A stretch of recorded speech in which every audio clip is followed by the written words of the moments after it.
Jerusalem Defender, Jerusalem as a human right of the Jewish people, plus a discussion of peace plans, why they haven't worked, and the best alternatives available.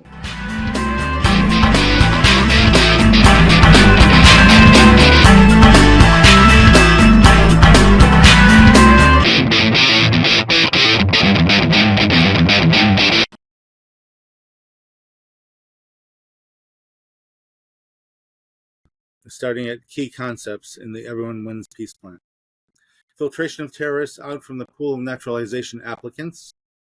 No relocating of masses of innocent people. This means no good person has to give up their homes, neither Jews nor Arabs. Qualifying Palestinian Arabs slowly but surely become complete Israelis without overwhelming the Israeli economy, infrastructure, nor electoral balance. The multi-ethnic IDF retains complete control. And then the philosophic concepts behind this. One, peace is guaranteed in the future by God himself, and by working oneself backwards from the prophecies of the future, most paths to peace are revealed, and the alternative paths are flawed. God's holy word is the best possible source of intel, and I took the Torah seriously when forming a suggested plan to peace. And then two, all humans are made in God's image and have the potential for holiness. Terrorists reject that to the point of a perpetual threat of bloodshed and cannot be members of society. Removing terrorists from a group of any humans, and you have only highly valuable pool of human resources. Arabs are good, terrorists are not. Remove terrorists and only productive potential citizens remain. So, basically, the two concepts are this. God gave us great intel in the prophecies in the Bible. Following that of what cannot possibly work to bring the peaceful vision of the end of days, as prophesied in Tanakh. So that would be something to stay away from. Whereas we also have to have in our hearts the concept that all humans are valuable if they want to remain humane and retain their humanity. So only terrorists are outside of this concept. Elsewhere, I've written about the concept that we have to have, we should cultivate and try to include in the Israel of tomorrow people who are civilization builders, not destroyers of civilization. So we have to separate from the terrorists and allow other people who care about civilization to join Israel as possible. Now, elsewhere, I've also written about the mechanics. You could have a more staggered version of a naturalization process. The key there is to not overwhelm the electoral balance by separating the beginning time of naturalization and the completion time. So we just take it a little bit slower, and then we won't have that concern of electoral imbalance. So therefore, without electoral imbalance, there's no real imperative to not allow more Arabs to join Israel, because it's already the status quo.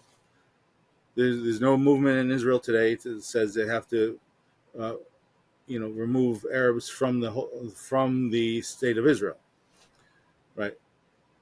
Okay, so now in history, people have, in a sense, kind of used the writings of Rabbi Meir Kahane as a scapegoat and a catchphrase to blame everything related to intolerance of Arabs, anything that they wanted to label racism, they would try to use the name Kahane with it, and that wasn't really fair.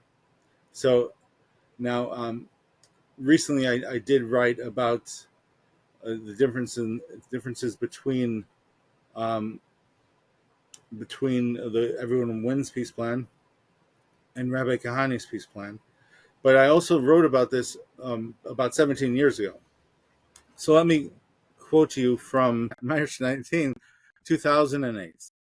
Okay, so This was right after, immediately following the massacre at the Merkaz Harav Yeshiva by Palestinian terrorists. And back then, so this is what I wrote 17 years ago. I said 20 years ago, that would be 37 years ago, that Kahane was wrong. But then I said 17 years ago, but the Palestinians have elected him to be right. But if 20 years ago Kahane was indeed wrong, he was not evil incarnate. Okay, so I wrote along those lines. But so now let me skip over to current year discussion of this. Okay, so in a blog post I wrote yesterday, so let me read from that. Okay, so this is dated Wednesday, January 15, 2025, on ethnic cleansing. So I think I'll read from this in its entirety.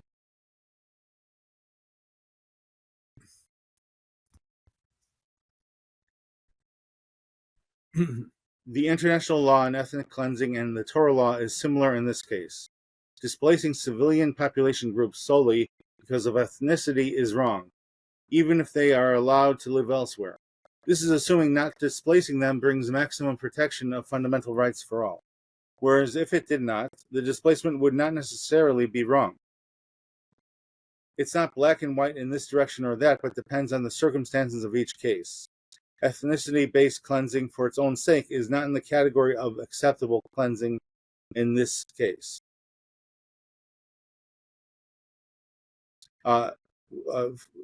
So to put it in more colloquially familiar terms, the Palestinian Arabs are not a pure example of a modern Amalekite nation. There are too many roses in the thorn bush to honestly make such a comparison.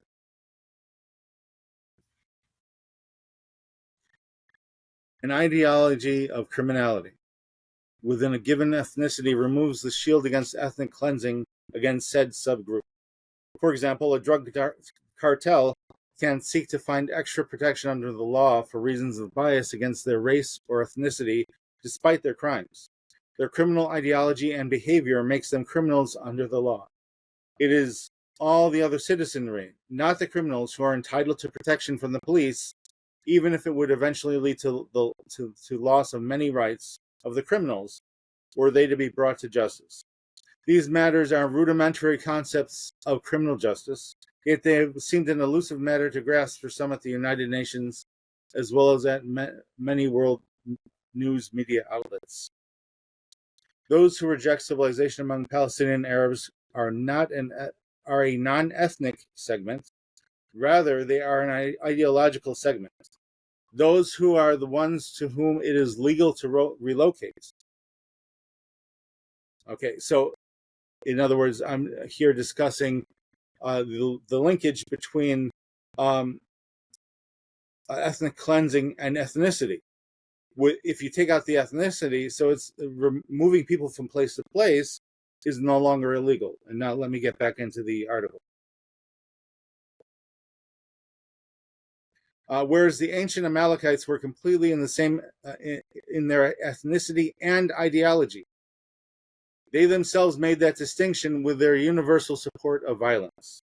If Palestinian Arabic radicalism reached 100% on both sides of the Green Line, God forbid, that would be after the Amalekite model. But that does not exist as an accurate monolithic standard in this case. Again, I describe this as there's too many roses in the thorn bush.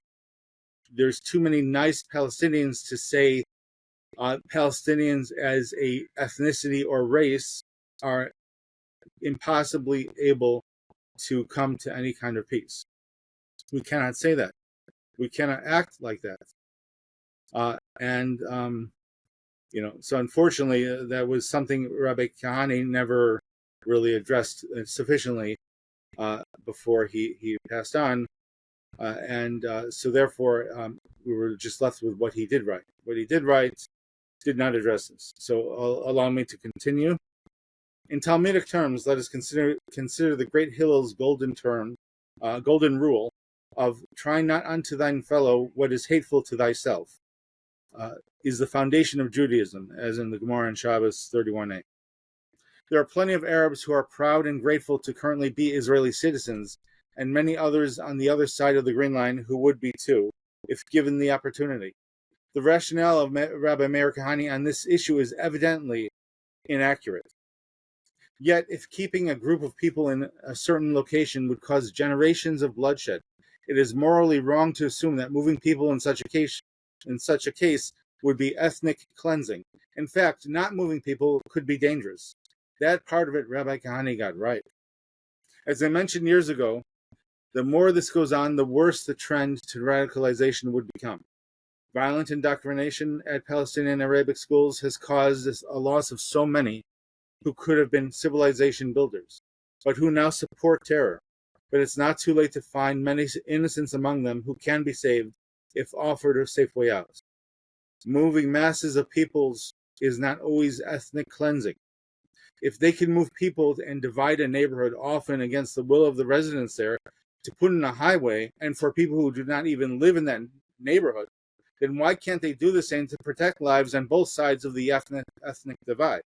Certainly, we should not destroy people's neighborhoods for no good reason. It's wrong to hurt the innocent in any way, if at all possible to avoid. But the point is, nations sometimes have done and continue to do that if they feel a compelling enough reason for a sometimes esoteric ideal of the greater good. Ethnic cleansing is the attempt to create ethnically homogeneous geographic areas through the deportation or forcible displacement of persons belonging to particular ethnic groups. Here, we are suggesting only filtering terrorists out of the populace via ideological markers and values that are too destructive for the common society of all ethnicities to bear in a given state. You can't kick out Jews or Arabs, but you can bring terrorists to justice. Trying to simplify the jargon I was just using. More often than not, too many either foolish or hypocritical and or anti-Semitic voices at the United Nations cried wolf and apartheid and ethnic cleansing in an effort to stop Israel from fixing this problem in a way that protects citizens of all ethnicities.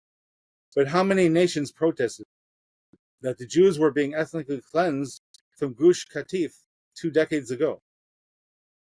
Remember, under the Sharon administration, they forcibly removed all the Jews from the Gaza Strip. That was technically ethnic cleansing, but because it's allowed for a greater good, nobody protested. The fact that nobody protested proves my point. My legal point that it's not ethnic cleansing to move people on some occasions. And now the Jews of Gush Katif were innocent, and they were removed for a greater good. How much more so if you have a terrorist segment? Again, we're not being racist. We're not being ethnically insulting or ethnically cleansing. We are choosing people according to their own ideology, according to their own choices. If they choose to reject civilization, if they choose to reject life, if they choose to reject any kind of peace, no matter what you do for them or what you don't do for them, then they make themselves into a criminal element against anyone who dares try to live a peaceful life. And that affects all ethnicities. That's against all races. So how many nations protested that the Jews were being ethnically cleansed from Gush Katif 2 decades ago? If you don't know offhand, I'll give you a hint. You will not need a calculator to figure this one out. But times are changing, and Israel is and should get used to the idea of doing what is best for all their citizens of all ethnicities without catering to the whims of anti-Semitic politicians protesting life-saving policies at the UN. Peace depends upon Israel establishing its own sense of a legal right to live in safety and to demand it as a right before the United Nations. Do not be defined as ethnic cleansers by those who allowed it to occur in Syria for many decades until it laid the foundation for civil war there.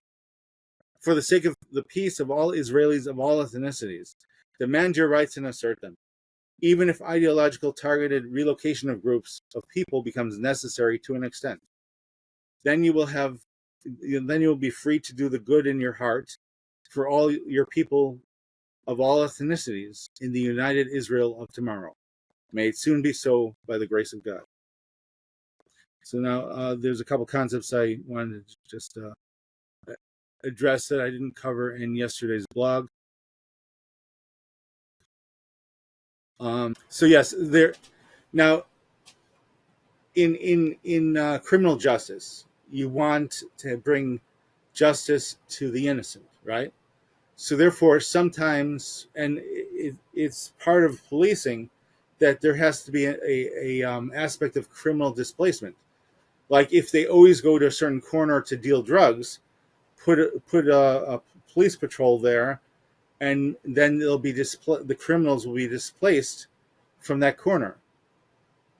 So then the criminals can't cry, "Oh, I should have a freedom to assemble where I want, according to the U.S. Constitution." You can't do that because you're trying to do a crime. So crime displacement is a policing tactic. It's not a crime. Then historically, this is more so hundreds of years ago. There was more concepts of penal transportation to relocate people who are a criminal element to other countries. Classically, this happened from England to Australia and so on. But penal transportation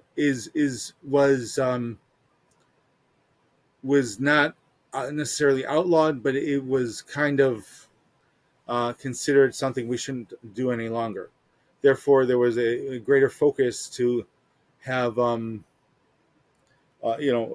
was a movement to have penitentiaries and jails in Western civilization, instead of just unloading the problems in a different country or area. So another aspect we should discuss is, what about Geneva Conventions? Okay, for example, if let's say there's a civil war somewhere, let's say there's like a battleground, okay, in let's use the example of Syria, and so there's a civil war going on, and Israel wants to deport some terrorists. So it would be a problem under the Geneva Conventions, generally speaking, to put people in a battleground with imminent threat. Okay, that would be bad according to Geneva Conventions. But on the other hand, there's a limit to how many Geneva Conventions count for a terrorist who rejects Geneva Conventions. So let me explain international law a bit so you get a better grasp of this. So there's three main categories of international law. There is fundamental law, such as the right to live.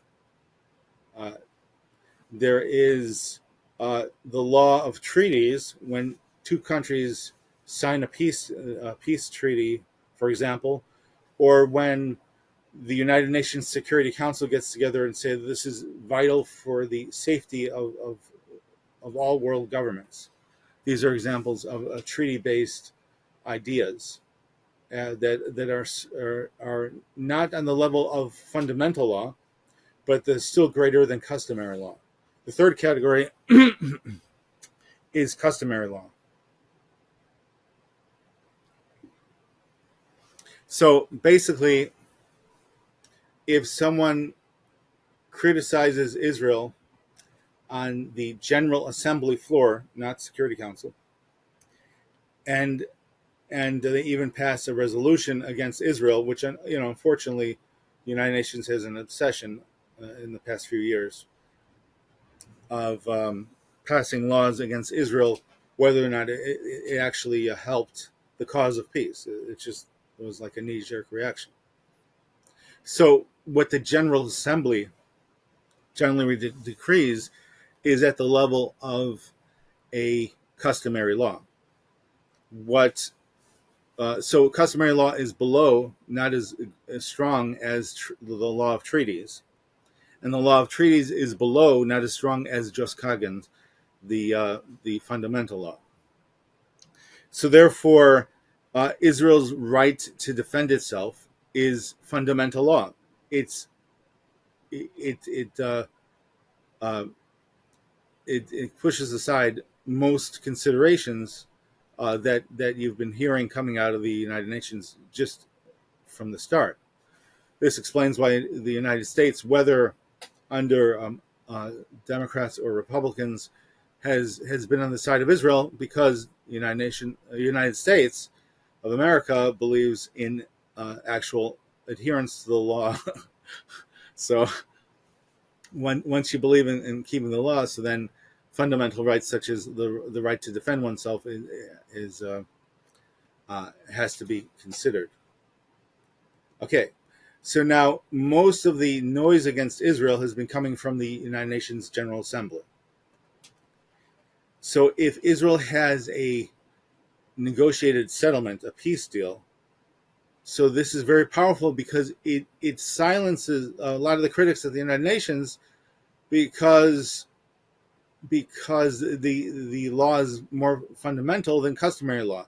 So even if you still have many, of the more belligerent type of states, such as Iran has been of recent years, trying to cause political trouble for Israel in the United Nations General Assembly.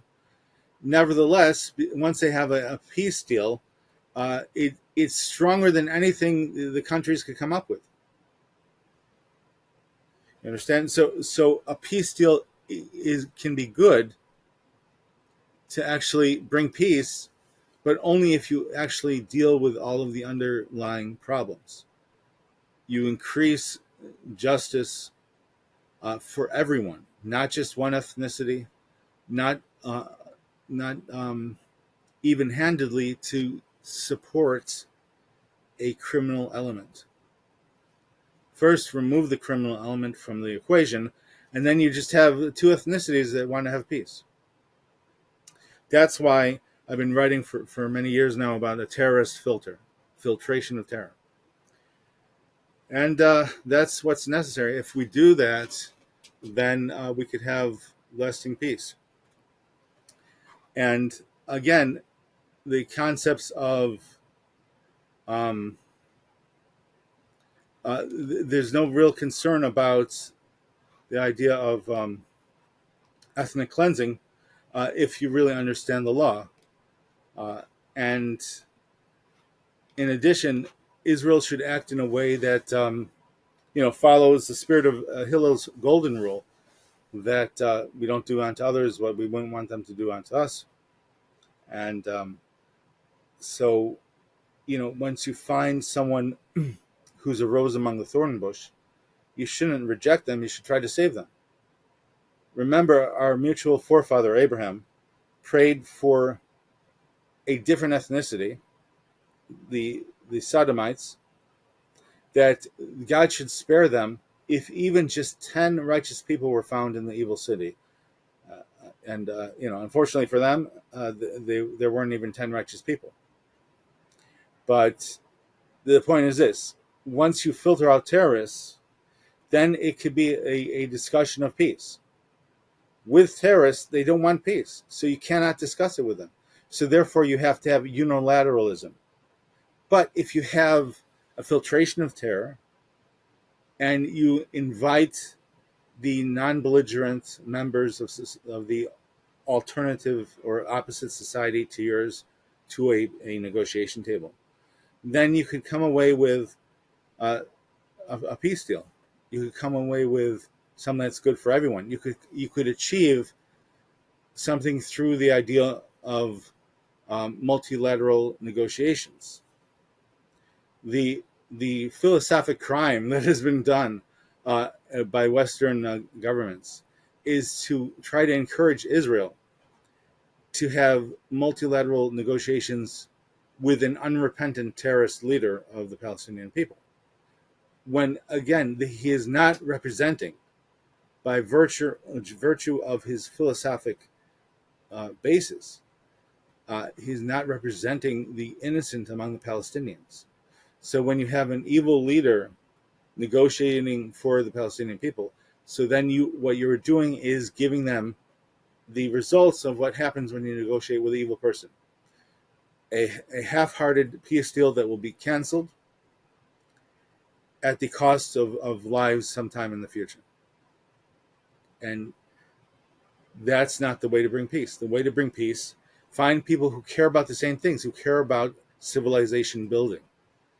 Get civilization builders of both sides in the room together. And then you will have peace. And this is part of what you saw in the Abraham Accords, part of the philosophic underpinnings to that. And thank God, next week, as far as today's recording date, next week Trump is due to be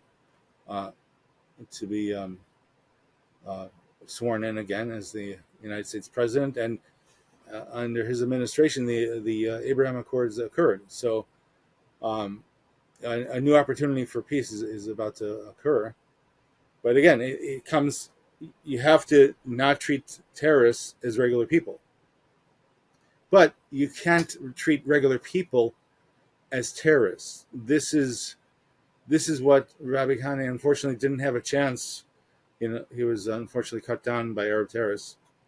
He didn't have a chance to finish his philosophy and defend his philosophy sufficiently. So therefore, we cannot follow his philosophy in the purest sense. But the good parts of his philosophy, if you deal with bad people as representatives of the other side, the result of any deal will be bad for anyone involved. That part of it, Rabbi Khane was of course very right. But we just have to go out of our way to make sure people understand there's no racism here. There's no ethnic cleansing here. Following these concepts, it's possible to achieve peace in a peaceful way that makes a chance for the peace prophesied by the prophets of Israel to occur. And for those who haven't read the entire Tanakh, the original Hebrew Bible, it's not a destruction that is foretold. It is a peaceful end of days where the world ushers into an era of world peace for eternity. And it's possible if we just follow these simple concepts. These concepts are only complicated because we have so many leaders barking up the wrong tree, and it just confuses the media. And then by the time it gets to the people, they're not even hearing these concepts. But I think that we need more and more discussions like we're having today. And if you are a expert in these matters, international law or peacemaking, you're welcome to contact me. And if you are a journalist and you need to discuss it, we can discuss it as well. But the point is this, is that we have to keep these truths close to us and tight in our grasp, that all people are potentially good. Those who choose the obliteration of the innocent cannot be treated as regular people. What country cancels all of its police force? What country closes all of its jails? So Israel shouldn't be expected to deal with a criminal element that would preclude the concept of peacemaking, because you can only make peace with good people. But I'm telling you, don't buy into the narrative, the perspective of people trying to quote Rabbi Kani to hate Arabs. That's unacceptable according to the Torah. I've written about this for almost 2 decades now. So you could check it out on JerusalemDefender.blogspot.com. And you could also write me as well.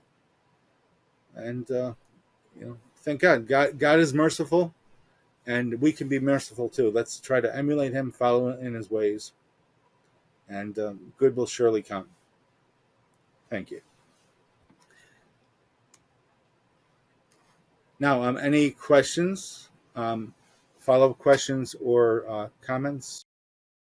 Well, I have a couple of questions. I guess the first question being a two-part question from everything you were saying, Rabbi. And one of them, when you say the word terrorist, how should the government of Israel approach defining a terrorist within Israel?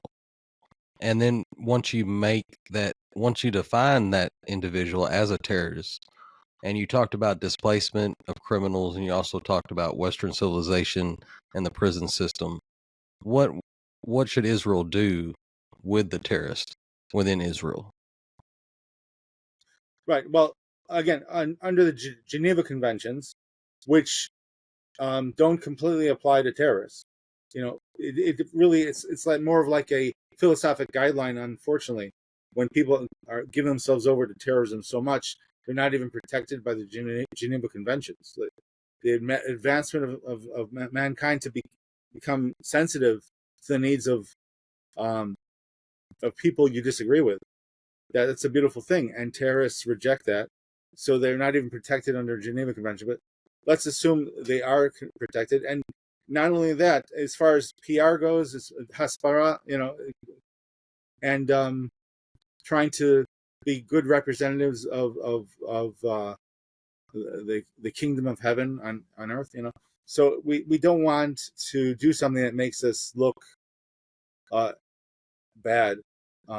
If as possible, again, without risking human life, we should try to treat people we're displacing as people who should survive the displacement. Okay, so in other words, relocating masses of terrorists is legal, according to my understanding, and it's hard to understand it other than this. In addition, the cleansing of terrorists is a lighter sentence than the dropping a bomb or just making mass executions. Right? Relocating them to another country is not the worst fate that bloodshedders and people attempting to kill women and children may deserve. It's a nicer fate than perhaps that they even deserve. In addition, so again, let's quote the most extreme example of Rabbi Mercani. He was still for paying the people who willingly chose to be relocated. So he was trying to avoid even having to filter people. Are you a terrorist? Are you not a terrorist? How do we read people's minds? Just offer everyone who's not among the Israeli people in the Green Line financial compensation, and they should relocate to another country. So that was Rabbi Kani's plan, was actually generous from that perspective. He would have even paid people who had a strong burning hatred and desire to kill Jews. He would have even paid them to relocate to another country. But again, that's the goodness in his heart that he meant at that time. I'm not sure if he was alive today, he would still have that offer on the table. Yeah, but I guess. Well, let me just kind of get to the. Yeah, go ahead, Rabbi. No, so in other words, either putting terrorists in a jail or relocating to another country is better than having mass executions, unless they have blood in their hands. If they have blood in their hands, and they'd only be champing at the bit to break into the borders of Israel again. So Yeah, then I'm absolutely. not sure you could even deport those. I Right. think Right. there has to be some sort of a death penalty against enemies of the state at that level. But again, I'm not trying to decide Israeli law for the Israelis. I'm trying to just point out the ethical and moral obligations under Torah law and international law uh, combined. And Well, it seems to me though, if you relocate somebody who is radical in their beliefs, and you relocate them to a different country, then just generationally it would mass produce you into would another think that, country, and well, it could possibly, but then too, on top of that, what country would be willing to accept somebody that Israel has deemed a terrorist or put on a terrorist watch list that has blacklisted them from entering the nation of Israel? So there well, lies in the question is, right, who would take these people in? well, first of all, um, because they reject Geneva Conventions, technically, you don't have to put them in the nicest country you could find. You could put them in a abandoned area, or like, for example, uh, parts of Syria today are no longer controlled by the Syrian government. You know, instead of, like, for example, Turkey controlling the northern section of Syria, well, why can't that instead be given uh, to terrorists to move to there, right? So then you'd have Syria as a buffer zone against those who hate Israel, and those who hate Israel are not going to be attacking Turkey. Just throwing an idea out there. But I'm saying that people who try to undermine Geneva Conventions are not protected by the Geneva Conventions. So therefore, normally you would not put people in a desert island, without, where there's no natural food resource. But if you put them on a desert island with the means to make to transport food to them, with enough food until they could purchase food, etc.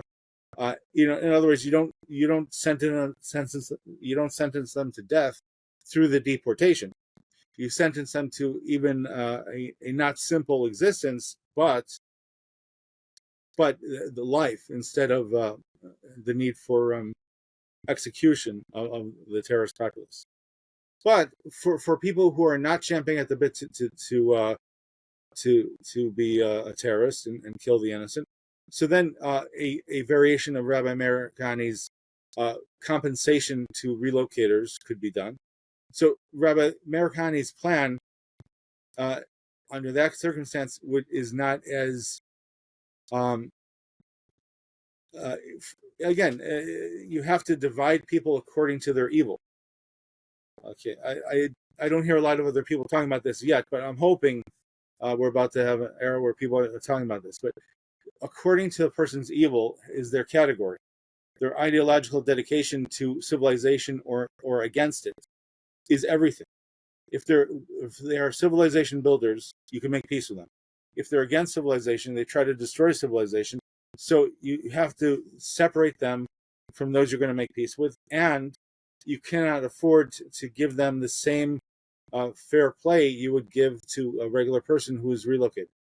Now, if a person chooses to relocate, so yeah, Israel could have a Rabbi Kani like plan where they offer compensation for people uh, who are leaving the country. Just like they have a plan to give financial aid to somebody making aliyah who are becoming citizens, right? Immigration. They could also have a plan to support those people who are leaving the country as well, if they want to leave for purposes of, they want a further peace, and they explain to the Israeli government in their hearts they can never have peace with Israel, so therefore they're applying for this monetary compensation to relocate. You understand? And surprisingly enough, among many Arabs who are pro-terror, there's still a massive amount of honesty among them. They're openly for terror. They're openly anti-Semitic or racist or anti-ethnicity. They're not trying to be secret in their hatreds. So therefore, such people you could find as would be willing to take up that financial compensation plan of Rabbi County. But the general idea is, I'm not sure you can do that to people who would use every dime you give them to double back to the border and try to cut through the wire, so to speak. People champing at the bit to try to destroy cannot be treated as everyone else. So, for example, if there was a deal with Lebanon to put every Palestinian Arab who wants, or Jordan, either one, it doesn't matter, who wants to take in all of the Palestinian Arabs for whatever compensation Western countries work out, okay, just throwing it out there, the idea.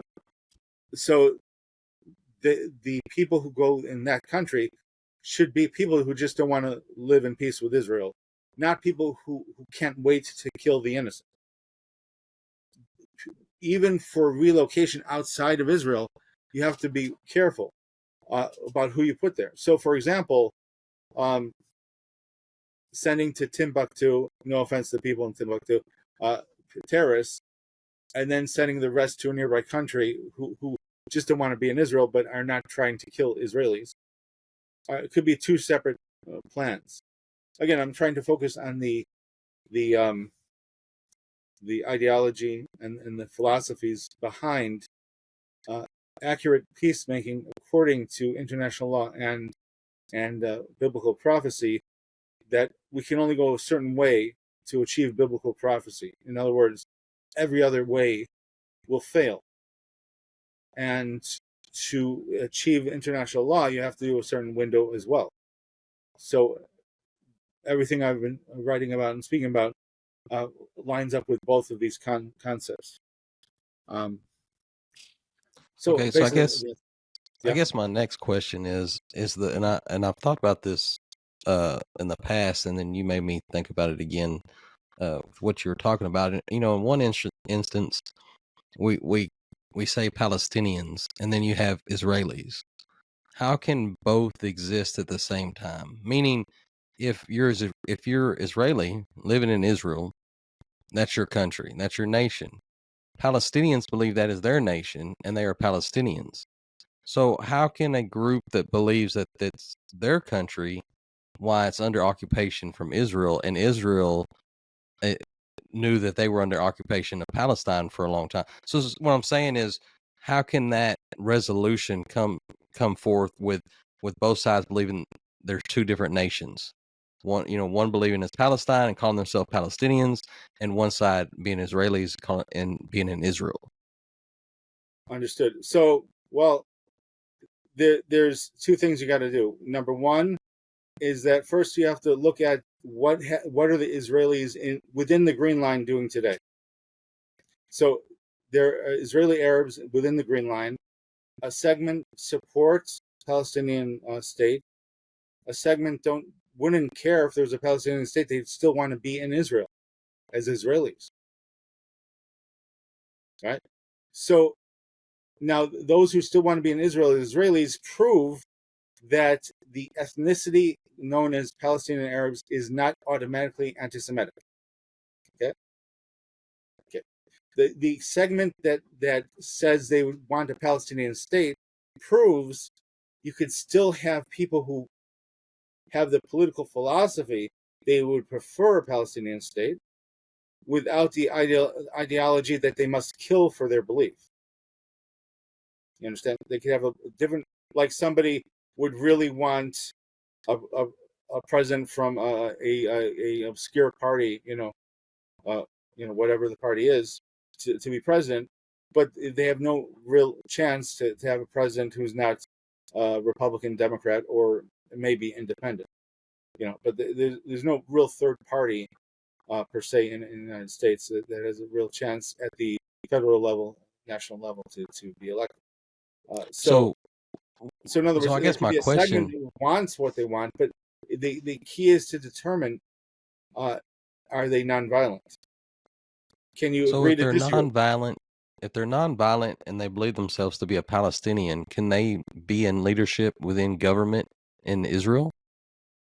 Well, again, Israel is dealing with this. They have even people who are in the army who are Palestinian Arabs Right, with right. loaded rifles. Okay, so again, the tactical application of this peacemaking, let's leave to the Israeli government. I'm just trying to help people realize the philosophic alternatives Right, I available. understand. Right. Right. That that I just that wanted your again. opinion, uh, your scholarly opinion on this issue. With the Palestinian and the Israeli conflict as it is, and you have two different sides, and you're using two different names, believing there's one nation there with two different names, and that Well, name means both to both sides, is what I'm but saying. So how really, I can you think coexist with that I understand. ideology? But really, Right. I think there are four segments to the Palestinian Arabic society today. There, within the Green Line, there's two, and outside of the Green Line, there's two. Within the Green Line, there's two, as that we just aforementioned. But outside of the Green Line, within the territories, there's those who want the Palestinian state to further the conquest of all of the land west of the River Jordan, and those who want a Palestinian state, just why not have more free stuff? You could have more Right. prosperity if you have more land, right? Right. So if you want more prosperity, there is a thriving economy in Israel where Arabs are allowed to be more successful than in most Arab states. Israel has a proven track record of making Arabs rich if they live within their borders peacefully. So there will be a vocal percentage of Palestinians in the West Bank, Judea, Samaria, Gaza, etc., uh, that supports the the concept of making peace with Israel, so that they could join their brethren inside Green Line Israel. But when a terrorist leader is threatening to kill one's daughter if she dare goes to the beach dressed wrong, maybe it's not the most open society where you want to give your political opinion, that you rather be an Israeli instead of a member of the PLO. You know? So not filtering out terrorists without filtration of terror, you're forcing the peacemakers among the Palestinians to not be able to make peace if they're outside of the Green Line. Within the Green Line, they're already making peace, even if they disagree with Israel, even if they would vote in a heartbeat to have a pro-Palestinian state Arab party. And in fact, look at Israel.